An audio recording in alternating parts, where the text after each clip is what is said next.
Welcome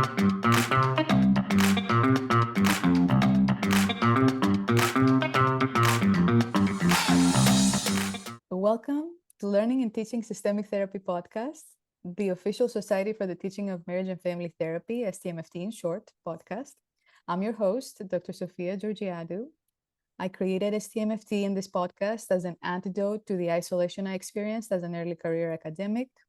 I also created STMFT in this podcast as a space to allow myself and my colleagues to share resources and bridge the way we do systemic therapy with the way we teach systemic therapy in our classrooms. Today, I have an exciting discussion lined up for you. I know so far in the podcast, our discussion featured questions I sourced from Ph.D. and MFT students or recently graduated PhDs.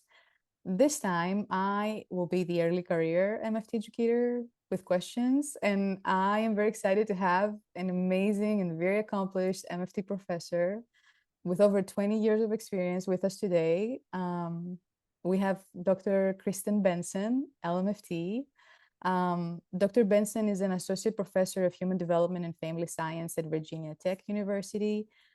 She's the program director of the Marriage and Family Therapy program and an AAMFT-approved supervisor.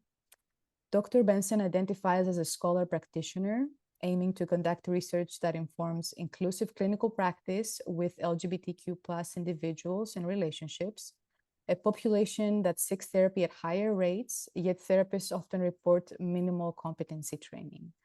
She's motivated to engage in timely research to change clinical practice and inform policies and legislation to better serve marginalized communities.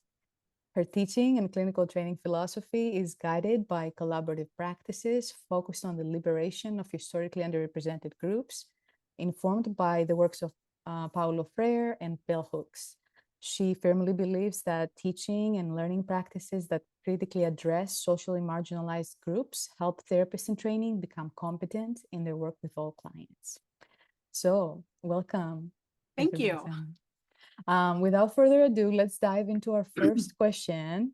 I would like to highlight your North Carolina Association of Marriage and Family Therapy Training Award you received in 2022. Congratulations on that. Thank you. This award was driven by students who nominated you because they found so much value in the social justice education you provided them with. Is that correct? I believe so, yes. Yeah, amazing. Reflecting on your journey as both a scholar and an advocate, I would love if you could share with us any particularly satisfying moments when specific initiatives or your scholarly work have influenced policymaking and legislation. Sure. I think I feel compelled to engage in action-oriented scholarship and also to train clinicians to figure out how we do that outside of our therapy offices as well. So a moment that stands out to me, I think, would be when I was at North Dakota State. I was on faculty there for 10 years, and there were two bills in the same legislative session that I went and testified on. One was specific to family therapy and advocating for our field, because in that instance, the psychology lobby was trying to state that family therapists can't diagnose. Yet the state law requires that we take courses in diagnosis and that we are competent to diagnose. So the state law was in opposition to the argument. So I was able to go testify in that bill, which I worked with AAMFT lobbyists, and it was helpful to get kind of my feet wet in understanding what it means for me as a faculty member, as a clinician, to go and testify before it was the Health and Human Services, the Committee on Health and Human Services.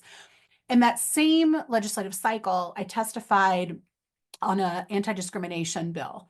Unfortunately, did not pass given the political landscape in that particular state, but I was able to include voices from research participants, which at that point, what was relevant to that was parents of transgender youth and their experiences, some of which were constituents in the areas where I was, trying to, share with lawmakers what discriminatory policies, how those were having direct impacts on their constituents. And so I was able to talk about my research and actually use quotes from my scholarship in my testimony before that committee, which was chaired by a psychologist, by the way. And it was one of those moments where it really kind of came to fruition. And I started engaging in more training activities. So I, for many years, have taught family therapy ethics. I'm in a doctoral program now, but I trained master's students up until this point in my career for the most part. And so in our master's level ethics courses, I started including content on how do you know who your elected officials are? Are you voting in every election, not just the presidential elections, but who's running for your school board? Because do you care about sexual health education? Generally, school boards are making those choices. Do you know who your state level House representative is? Because they're making determinations around budgets that impact the clients that we serve, that are dealing with housing insecurity, food insecurity, immigration, right? Like all of those resources are being determined by our state legislators. And I found that these are things that I was unaware of, honestly, as a master's student. I feel like I should know this as an American citizen, as a graduate of a public school system, Yeah. but I didn't. Well, I do now, but I didn't at the time. And I find that continues for students, graduate students, even, not because they're uninterested, but because they haven't been taught how to connect those dots. And so as they in classes, we're identifying, here are the populations I hope that I serve one day. And I'm going, okay, so what are the relevant social issues to those populations? And then I would have them look up who their elected officials are and how did they vote on bills that were relevant to those populations? Mm-hmm. And what are the bills that are coming up now? And so then we started engaging in letter writing. So they didn't have to submit the letter to a legislator. And what was important to me as a trainer is I didn't tell them what stances to take on any kind of policies or Right. laws, Mm-hmm. but based on their position as a family therapist, what would be in the best interest of their clients, and how could family therapy scholarship support like a very brief letter to a legislator saying, this is how I want you to vote on this issue. And so they were able to start connecting those dots. So now I started by, you asked about a moment. I started by testifying myself, then it became training, and now I'm moving back into doing more scholarship around that kind of engagement, because I think we have a responsibility as therapists to engage in that way. And really where that comes from is I am a cisgender white person. And if I am sitting in the room with a client or clients who are experiencing distress because of who they are in the world, and I benefit from those systems, for example, white supremacy, cis normativity, like these things that I don't have to worry about and I actually benefit from, but they're harming my clients, I can be a really great clinician and help them work through any kind of trauma or hardship. But I also feel like I have an ethical responsibility to engage in higher level systemic change. And so one of the ways I can do that can be by taking 3 minutes out of my day and calling a legislator on a relevant issue that they're going to be voting on, a bill that's relevant, or sending a short email, or even one of those autofill emails. Or for some of us, showing up at the state capitol and testifying. And there's so many ways to engage, because our lawmakers are the people that we elect, but they are real estate agents. Sometimes they're doctors, they're small business owners. They don't have the expertise that we have. That's our job, is to share with them why these issues are important and why voting in a specific way has an impact on the communities we serve as family therapists. So I feel like I just went in lots of directions with your question, but it's all connected. Like, it's a chain, right? And so that's really why I want to talk with you today, because I think it's just so important that we're thinking in that larger systemic way. I mean, as systems thinkers, we can do wonderful practice in the room, but what are we doing to engage in larger, level systemic change if we think about like I love this. I love everything you said. It gives me so many ideas about what I can do in my own classes and also as an educator myself. I have never done any kind of like testifying or working with lobbyists. What's I'm wondering, you spoke about writing letters and sending emails and even calling. Are you able, when you call, are you able to actually get someone on the phone and like speak to them? Is that possible? Sometimes. Sometimes? Sometimes, rarely do you get the lawmaker. And I've taught student, part of those assignments are to select someone who is serving at the federal level. Okay. So like if we're in North Carolina, who is our legislation, who are representatives in Congress, but then also at the state level. So they had to look for bills at the federal and the state level and then contact legislators at the federal and the state level and know the difference.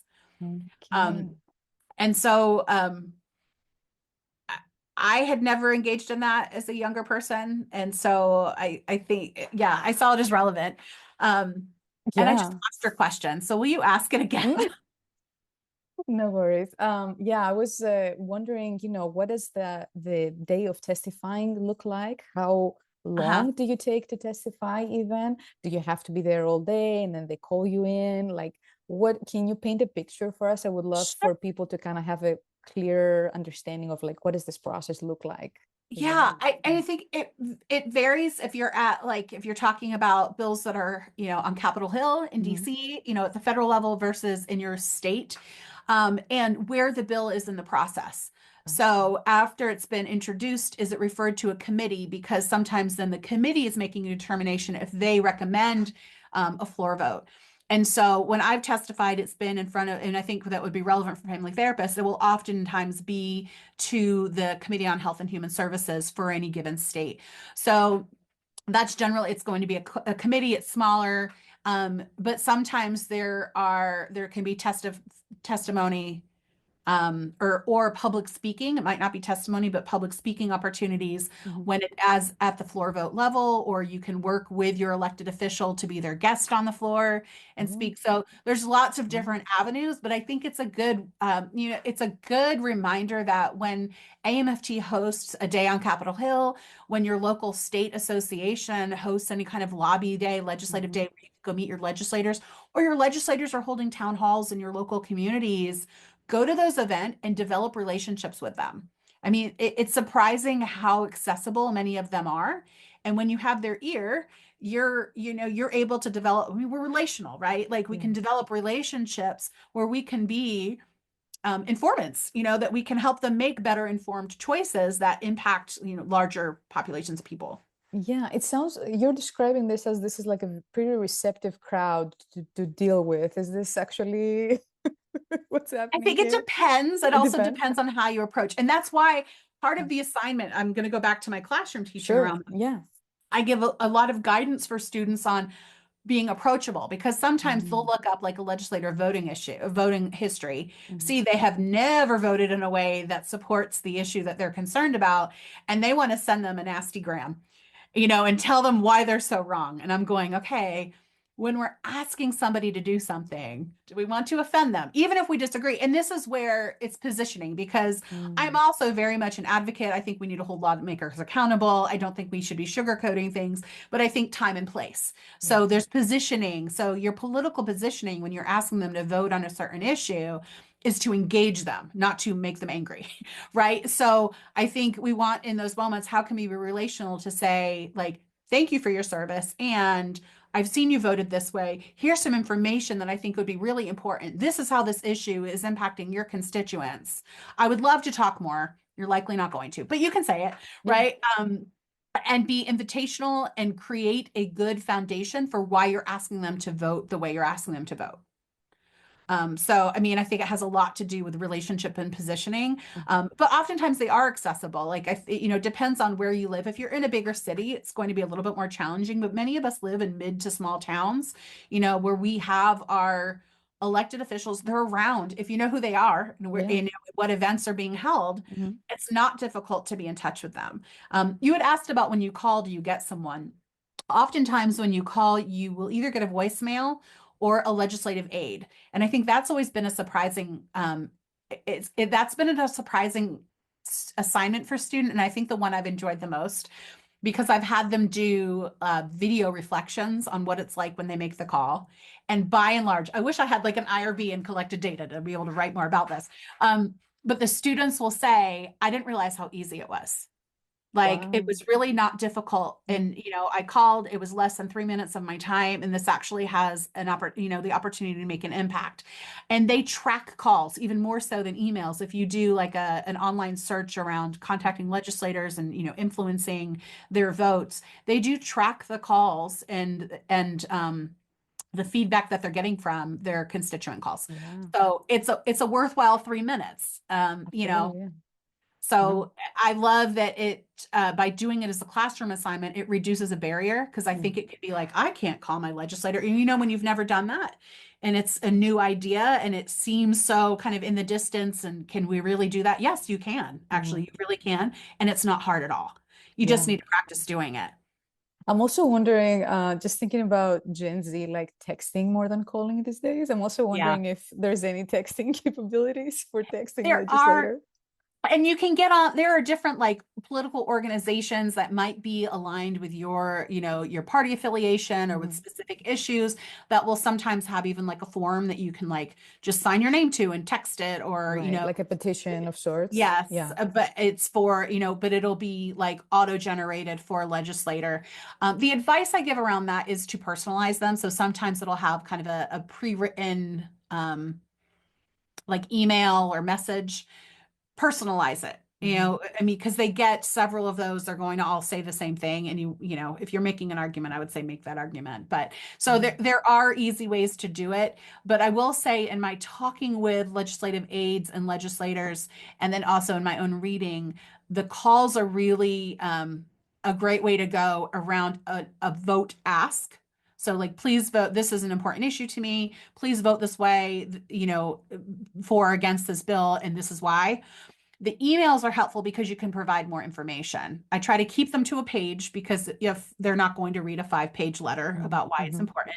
Yeah. But if you can include a couple of key points as to why this is important, um, and have it grounded in our work, like that has the potential to be influential. Yeah, like provide references actually to specific stats, maybe, or even information about your own clinical practice and what you have seen. Absolutely. Yes. Yeah, yeah, I love this. I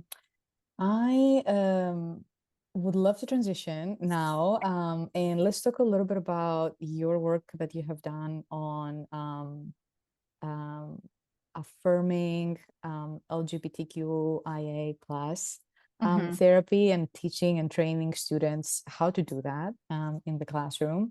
Um, can you tell me, maybe share some of your insights about how educators can prepare students to support gender expansive clients, particularly in ranges where such affirming practices might face resistance?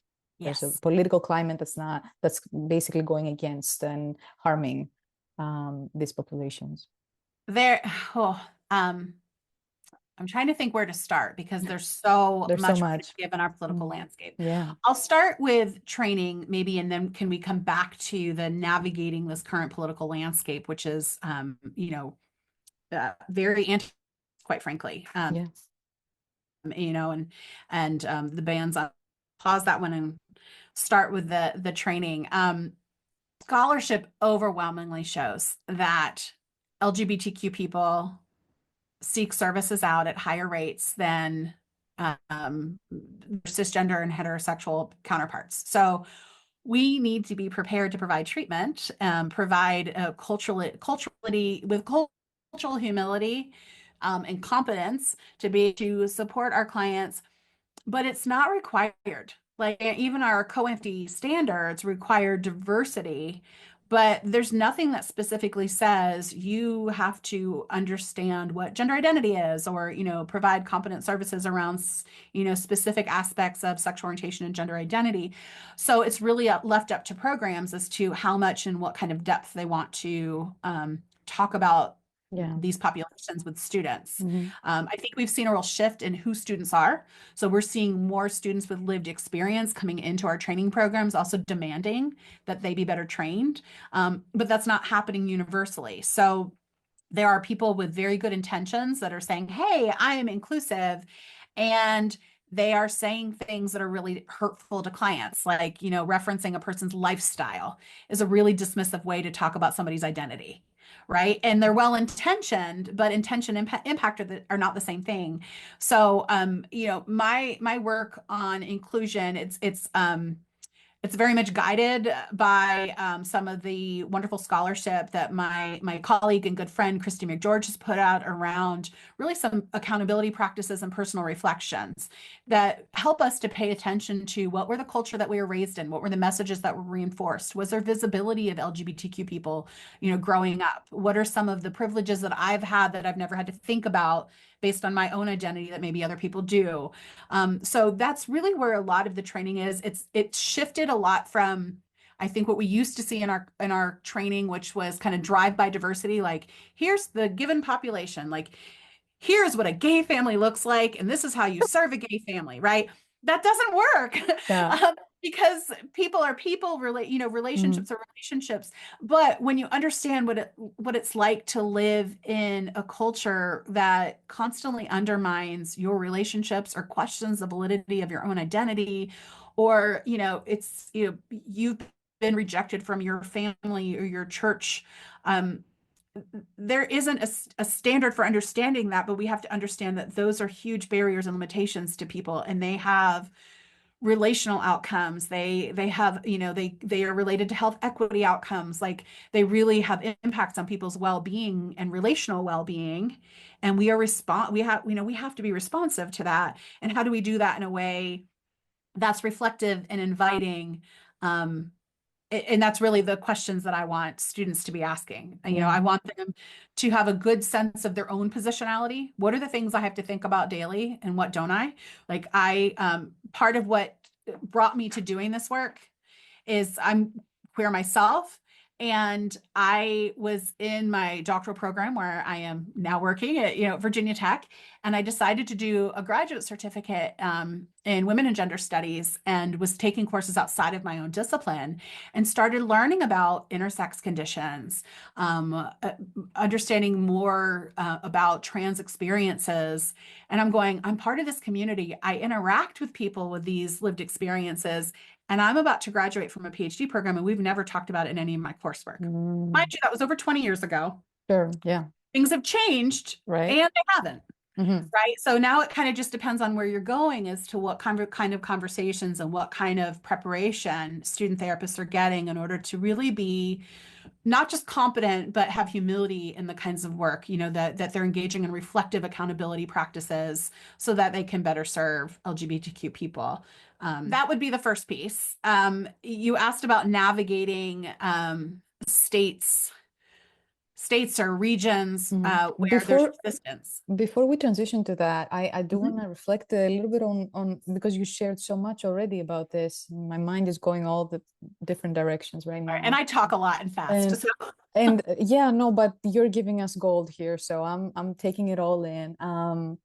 I am wondering if working with LGBTQIA plus clients, if that should be more clearly stated in our accreditation standards.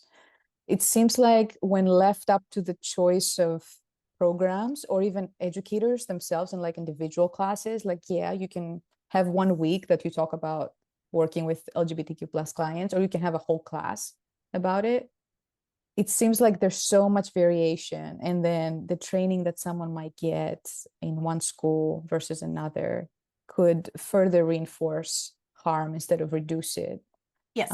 For this population. So I'm wondering your thoughts around that. I know our commission right now is going through a process of revising and kind of working on this next set of standards. So I'm wondering what your thoughts are on kind of preparation of students. What would you like to see? I'm going to go in a little different direction. Yes. And I think we need to start with our code of ethics. And I know that they're also reviewing the code of ethics, because right now there's actually some conflict in the code of ethics. On one hand, where we are not supposed to discriminate, but then we have a fairly loose definition of what scope of practice is. And I would say a person's identity is not a scope of practice issue. When we refer someone because of our own discomfort, and this is also when we get to the code of ethics around referrals, it's not very clear, because on one hand, we don't discriminate, but yet it's okay to refer. But if I'm referring a client because of my own discomfort about who they are, That's not a clinical issue. That's not someone who needs, specific treatment for an eating disorder. That's a clinical issue, right? And that might take some clinical expertise. It makes a lot of sense to refer if that's going to be the best treatment for that person. But everybody has a sexual orientation. Everybody has a gender identity. When you're part of the majority, you might not have to name it and think about it very often, but everybody has one. And so that's a basic competency issue. And so I think we need clarity in our code of ethics about discriminatory referrals. And this is a lot of Christy McGeorge's work as well. And I've been really honored to work with her and was a co-author. She led the chapter in the new Systemic Family Therapy Ethics book. And we talk about this in that chapter. So I'd refer folks to that chapter. It's really well done with a team of awesome colleagues who are thinking a lot about these concerns that are embedded in our code of ethics. We also don't have anything in the code of ethics that prohibits any kind of change therapy efforts. So the efforts to change a person's sexual orientation or gender identity. Like conversion therapy, reparative therapy, but really an effort to change who somebody is, which our own journals have published scholarship that say there's no interventions that have been found to actually effectively do this. There is quite a bit of data that indicates the harm that is done, and in an effort to change somebody, they are likely to experience increased suicidality, increased substance use, like a lot of risk factors associated with those practices. So they do harm. So we don't know that they work. We know that they do harm, but we still haven't officially stated that it's unethical practice and that you cannot do it and that we forbid it as a field. Yeah. So I see. this is okay. This is where then it comes back to my legislative work, actually, because this is where we started to see a couple of years ago, because constituents and states were being harmed by these practices, we saw legislators taking on these issues. So because we haven't done a good job of regulating our own work, our own field as family therapists, and largely other psychology, mental health disciplines, legislators are now regulating practice, and that's where we've seen those reparative therapy bans for minors in different states across the country. And I personally would rather have experts in my field determining my practice as opposed to legislators. But when people are being harmed, that's what happened. So I hope that we're at a place now where when we change our code of ethics, I think that then has implications for our training practices. That forces us to think about, why is this unethical, and perhaps we need to do a better job training. And then I see perhaps training standard shifting. That would be the progression I would imagine and hope for. But we'll see. I certainly provided some feedback when AAMFT asked for feedback recently, and hope that we take some steps, because regardless where a person stands politically, or what they even believe religiously, we, above all else, have a duty to do no harm. And if we are engaging in practices that do harm, then we are not doing our jobs. Yeah, absolutely. I just don't, there's no argument about that. Yeah, I agree with you. I know, self-reflection and kind of self-inquiry and self-interrogation. You mentioned these are kind of essential processes that happen when you're in a socially justice informed training space. I'm wondering, thinking about after we've become aware of our own, biases and upbringing and privileges and kind of systemic power, even, because of our education, because of our skin color, because of our cisnormativity, whatever that may be. I'm wondering, I have seen often students become overwhelmed with the different language that exists in to describe gender expansive identities. And so instead of them trying to learn what is currently being used, right, what is acceptable in the community, they kind of shy away from even using any kind of term when they're with clients. Do you have any resources about that? I know the language is constantly changing and evolving, but I'm wondering kind of what are the next steps, thinking about training students to engage with clients and reflect with them after they've taken the time to look inwards. What are kind of the next steps or strategies that we can teach them about engaging with these clients in the room? I think being mindful not to make assumptions that because a person presents, it's great. I have an 8-year-old and she gets it. Because I actually just asked her in the car the other day. She was telling me about a kid at school, and I asked their gender. And she's like, well, I haven't asked them, Mom. I'm not sure. And I was like, oh, Yeah. Dang it. That makes sense. Yeah. and so I think when we approach our clients that way, we can learn from my 8-year-old, to be curious and to ask, what pronouns do you use? Now, will you get scoffed at by some cisgender person who's never had to think about it? Maybe, maybe not, but then the conversation's going to go on. It's not really going to matter, but it will matter deeply to the people who are having to navigate gender normative systems on a daily basis and are being harmed by those systems. Yeah. So, and I mean, we can do things, depending on where you're practicing.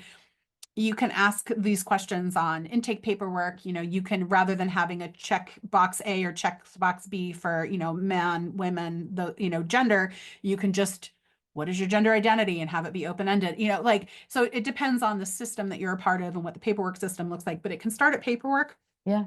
But I also think this is an intake question as you're meeting with clients for the first time. What pronouns do you use? Yeah. They Or will even answer it. talking about our own pronouns as well, Mhm. kind of to open up the conversation. Absolutely. Yeah. Now, and I also understand these questions are being politicized right now. Mm. And I really resist the idea that people I sometimes navigate this myself. Like, I'm being too political, like Kristen Benson, you're being too political around these issues. And, my stance is not that I want to be political. It's people's lives are being politicized and they're being harmed because of it. Mm. And the kind of misinformation that we're hearing from, presidential candidates right now, like around people's identities and how they exist in the world, it's egregious, it's harmful. And if that means that when I ask a pronoun in my intake session, and somebody who's never had to think about it gets a little muffled, I'm okay with that. Yeah. Because really, I mean, it doesn't matter to them in the way that it Mm. matters to the people that it matters to, right? So, I think that we deal with some, like, the politics of politeness, and especially new clinicians don't want to upset a client. We're very careful about saying the wrong thing. So I think on one hand, I hear a lot of questions around, I don't want to offend people who aren't trans or aren't queer. And I'm going, that's okay. And here's the difference too. They have lots and lots of therapists they can go see. True. Right. So The true. options are not there for Yeah. people who live with marginalized identities. And Mhm. so if that means somebody else, if the client wants to go see someone else because I've asked them their pronouns, I'm okay with that. Yeah. I haven't done anything unethical like that. That's their own choice around their own bias, and Yeah. that they get to make those choices. Mhm. I'm not going to alter my practice because of it. Yeah. So I get it. It makes a lot of sense to me. I want to transition. Go ahead. I didn't answer your other question. Can I do that really quickly? Sure. Yeah. Go And ahead. that was the other piece. So I said, like, people ask about offending, but also that hesitation because of language. And I want to go back to asking clients, what language are they comfortable with? Because even when you're up to date on what are some of the current words that people are using in community, it may or may not work for the person that's sitting in front of you, or the family that's sitting in front of you. So I think that getting comfortable, for students to take the challenge and get comfortable with asking those questions, and also messing up. Like, if you misgender, don't make a big thing and I'm so sorry and I know better, like I've seen that happen. That just draws more attention. If you misgender someone, I mean, of course, say, is there anything that you need from me? But you can also just stop yourself, say, you know what? I'm so sorry. I meant this, and then continue talking. So you're not positioning them, when you go into a big apology, that positions your client to then have to forgive you Right. when you've made a Yeah. mistake, They right? have And to so do the rather than, emotional labor to yes, like attend to you or comfort you or or console you. exactly. Yeah. So to, like, avoid that that consoling, that, acknowledge the mistake, correct yourself, and move on. Mm. Yeah, no, that makes a lot of sense to me. As we're wrapping this up, I want to transition our conversation a little bit to um, MFT educators with gender expansive identities. You identified as a queer educator in our academic spaces. I'm wondering, over the years, if you could share any words of wisdom or experiences that would help our listeners that they themselves may be kind of in a similar situation. They have a gender identity that's been historically marginalized, and they're now navigating the academy, which is not the most friendly LGBTQIA space sometimes. So I'm wondering, how did you find like allies? How did you navigate like safety in your workplace? I would love to hear anything from your experiences around that could help others. Yeah. Well, I've certainly navigated some homophobia, but as an educated white woman, with I mean, I live with cisgender privilege, it's not hard, and I'm feminine presenting. Right. So in many ways, I'm very normative in that way. So, it's in those regards, it's not been difficult. I think what's been most important is I think about like, being a good, and the word ally can be critiqued in itself, but being a good community member and support person is really, for me, has been about creating space and bringing new voices, making sure that voices are at the table who can represent themselves. Because when I started doing this work 20 years ago, there weren't a lot of out like trans scholars, and there hadn't been a lot of access points to be able to have voice. And I think it's important to note, like at this point in my career, I write very differently than I did when I was starting out. Like my dissertation was interviewing couples where one person was trans and navigated transition. I'm really mindful now that my work center on cis family members, because I now have colleagues who have lived experience as trans and non-binary themselves and are doing that scholarship. And I think their voices really need to be amplified. So my work has really shifted to be more about like cisgender parents of trans kids. How do we create inclusive clinical spaces for trans people, when, especially around cis accountability practices, when you're a cisgender therapist wanting to do trans inclusive work? I highly recommend, there are some wonderful trainers that are trans or non-binary themselves. Go to their trainings, right? Don't come hear me. Go to their trainings. Like, I'll present a paper at NCFR, but I'm not offering those trainings because that's not the lane I should be in. Right. If I'm going to support community, it's really around creating more access for people who have not had voice, and haven't been in leadership in our field, that are now able to be in those positions and need to be supported in those positions. Because you mentioned the word emotional labor, like the extra labor that marginalized folks of varying identities, but we're talking about gender right now, and sexual orientation. But especially if we think intersectionally, when you have like a trans person of color and the kind of systems that they're navigating, what can, allies or supportive community members do to create space? So it might mean, for example, if you're in a faculty meeting, if you're on a faculty and a colleague makes maybe a microaggressive comment, maybe unintentionally problematic, but super problematic, that you speak up, and you speak up in the group, so that you can take the hit, so that your colleague isn't having to, manage that, again, that labor and that those challenges in silence. Don't be the person that comes up after the meeting and says, "I'm so sorry that happened to you," when you're not willing to say it publicly, right? Because it's around creating a culture and a community. And the way we do that, I mean, I'm not suggesting we call people out and yell at them in faculty meetings, but we can say, "Hey, can we shift the way that we're using that language? Because this is why it's problematic. I think we could say it this way instead," right? It doesn't have to be, "That was transphobic." Sometimes that is warranted, but I think most of the time we can be relational, invitational, and invite our colleagues to do better. Yeah, I love what you described as an example here. I do think we all carry different risks in terms of speaking up. Some are livelihood risks, I could lose my job. Some are life risks, I would get killed for speaking up. And some are luxury risks, like someone might not talk to me at work if I say something, right? So I appreciated the relational kind of invitational aspect that you brought into this example of speaking out. Yeah, go ahead. I'm I sorry. was going to just mention, because I think this was related to an earlier question too. We're also in a really unique point in time right now, given the gender affirming care bans and the anti DEI, these words have become really politicized, especially in higher education. And we're talking about states like Texas, Florida, North Carolina, right? They've passed legislation banning diversity initiatives in higher education, also banning gender affirming work.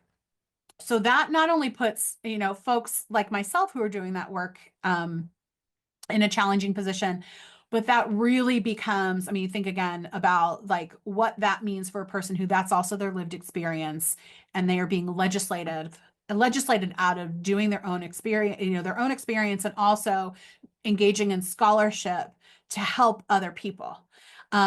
So we're in a very contentious moment, I think, historically, based on where you're at. I am now in a solidly purple state where I can continue to do my work. But I just left North Carolina. Yeah. And, I was doing Mhm. an LGBTQ employee training there that is now no longer being offered because of all the anti-DEI Wow. legislative initiatives. Mm. It's, the gender affirming care bans are certainly putting both scholars and clinicians um, under the microscope. And what's interesting with the gender affirming care bans is that in many states, it's not unethical. You're not going to lose your license for engaging in gender affirming care, but you could be brought up on criminal charges, the Yeah. way that these laws are written. Right. Yeah. Um, so that's where we really need to be engaging with our state boards Mhm. around what kind of legal protections do we have, and how can they help to navigate some of these issues and concerns, because I might not lose my license, but I might be criminally charged. And what does that mean for our practice? It just opens up so many concerns, and it goes against best practices. I Yeah. mean, It gender sure affirming does. care, especially Mhm. for young people, it is suicide prevention. Yeah. Absolutely. No, I agree with you. I I'm wondering about what our state boards could do and how we could advocate for them to be more um, protective of Mhm. what we do as ethical practice. And my understanding from our state board here in Texas is that they can like lobby for certain things with Right. legislators because they have to be impartial or whatever. Um, but there is something to be said about creating rules around what constitutes ethical practice, right? Yes. And then being able to use that as a clinician to advocate for the reasons you engaged in gender affirming care. Yeah, and the advocacy piece comes more from the professional association, but the licensure boards are who are overseeing the ethical codes that are adopted by each of the states. And, they're the ones that are taking in the complaints and determining if people maintain their license. And so that's where those conversations can happen with, I agree with what you're saying, less about advocacy, but more about policy and practice. And, and what does that mean? They also generally have an attorney, like an attorney at the state level who they can consult with and talk through how do we manage these kinds of dilemmas, because this is unusual that This is very you could be unusual. Yeah. criminally charged for a best practice that is well published in our, in our journals. And, we have guidelines for doing because we know it serves communities well, Yeah. but yet you can be criminally charged for it. I mean, it's what an example of politicizing a person's life. Mm, mm. Um, and so navigating that is really, I see the boards helping us navigate that. I see our professional organizations can engage in actual advocacy work. Yeah, I hope we see much more of that. And I know I got so many ideas from you today. Hopefully our listeners did too. I want to ask you if you would come back to the podcast maybe next year and continue Sure. this conversation. I feel like we barely scratched the surface today. I want to give a big thank you to our fantastic guest, Dr. Kristen Benson, for sharing her experiences and insights with us on using research to influence social change. I hope her wisdom and experiences will help our fellow educators and listeners on their own academic career journey.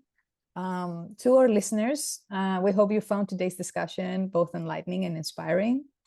If you're hungry for more engaging conversations, be sure to follow our Learning and Teaching Systemic Therapy podcast episodes on Spotify, Amazon, YouTube, and Apple Podcasts. We will have exciting podcast episodes coming up every month, so please stay tuned. At STMFT, we believe in the power of mentorship and the importance of representation in education. If you're interested in becoming a part of our mission or you're seeking guidance for your academic career in the field of systemic therapy, please visit our website at stmft.coastmft.org, and consider joining our Facebook group, www.facebook.com/groups/stmft. Thank you for joining us today, and until next time, keep connecting and learning with colleagues. This is Dr. Sofia Georgiadou signing off for STMFT's Learning and Teaching Systemic Therapy.